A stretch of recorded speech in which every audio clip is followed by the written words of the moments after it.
Birds গ্রুপের মালিককে গ্রেপ্তারের খবরে দীর্ঘ 52 ঘণ্টা পর সাভারের নবীনগর চন্দ্রা মহাসড়ক থেকে অবরোধ তুলে নিল শ্রমিকরা।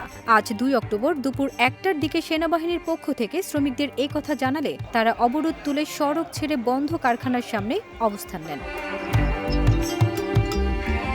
3 মাসের বকেয়া বেতন ও অন্যান্য পাওনার দাবিতে গত 30 সেপ্টেম্বর সকালে সাভারের বাইপাইল এলাকায় নবীনগর চন্দ্রা মহাসড়ক অবরোধ করেন শ্রমিকরা। কেউ না বুঝলেও আমরা আপনার প্রয়োজন বুঝি, আর তাই তো অত্যাধুনিক ফিচার সম্বলিত বিভিন্ন সাইজ আর কালারের 250-টিরও বেশি ডিজাইন অপশন নিয়ে ওয়ালটন স্মার্ট ফ্রিজ বোঝে আপনার প্রয়োজন।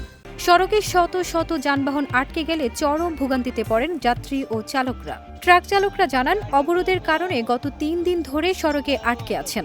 ভোগান্তির জন্য চালকরা সরকার ও আইনশৃঙ্খলা বাহিনীর উপর ক্ষোভ প্রকাশ করছেন। দুপুর 12টার দিকে সেনাবাহিনীর এক ঊর্ধ্বতন কর্মকর্তা শ্রমিকদের সঙ্গে আলোচনা করেন। তিনি শ্রমিকদের বলেন, আপনারা সড়ক অবরোধ করেছেন, এ কারণে হাজারো মানুষ ভোগান্তিতে পড়েছে। আমরা আপনাদের মালিককে গ্রেপ্তার করেছি। আপনাদের পাওনাদি পরিশোধ করা হবে। আপনারা সড়ক ছেড়ে দিন। প্রায় 1 ঘণ্টা আলোচনা শেষে দুপুর 1টার দিকে শ্রমিকদের বাধা উপেক্ষা করে সেনা ও পুলিশ সদস্যরা সড়কটিতে যান চলাচল সচল করেন। তবে সেনাবাহিনীর পক্ষ থেকে এই গ্রেপ্তার মালিকের নাম প্রকাশ করা হয়নি।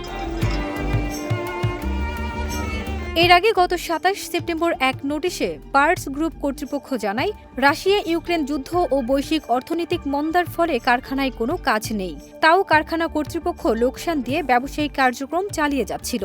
গত 28 আগস্ট থেকে গ্রুপটির R fashion limited, Birds garments limited, Birds ফেডারেক্স লিমিটেড ও বার্ডস জেট লিমিটেডের সব সেকশনের কার্যক্রম বন্ধ ঘোষণা করা হয়।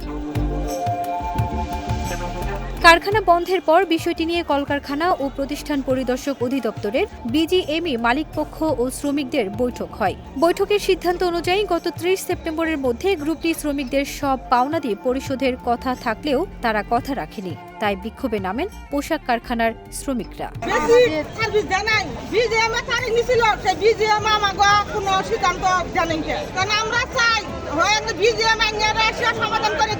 ফারজানা নিকিতা, দেশ রূপান্তর।